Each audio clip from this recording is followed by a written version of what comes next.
त्यामुळे आपल्या समाज बांधवांसाठी एक हक्काचं घर म्हणून त्या घराकडे बघायला हरकत नाही। दुसरी महत्त्वाची गोष्ट म्हणजे गेल्या 20-22 वर्षापासून मी रुईकर साहेबांना ओळखतोय।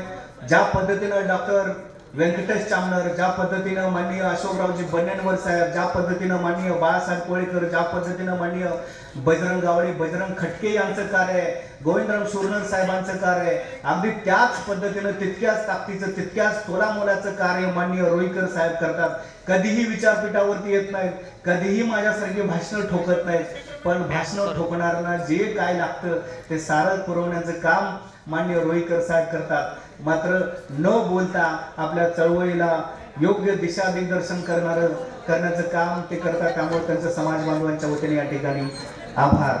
माननीय विष्णू माने साहेब, अमोल पांढरे यांचे मार्गदर्शक, आमचे सगळ्यांचे पालन करते माननीय विष्णू माने सर यांना विनंती आहे। नगरसेवक आहे ते सांगली मिरज कुपवाड महानगरपालिकेचे, यांना विनंती आहे कृपया त्यांनी विचारपीठावरती यावं माननीय विष्णू माने सर।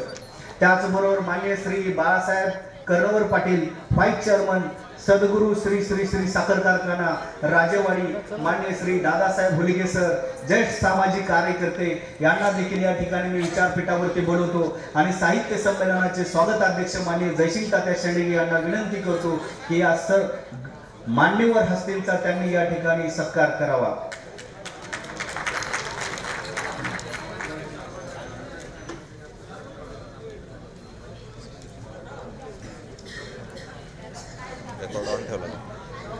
या ठिकाणी बाहेर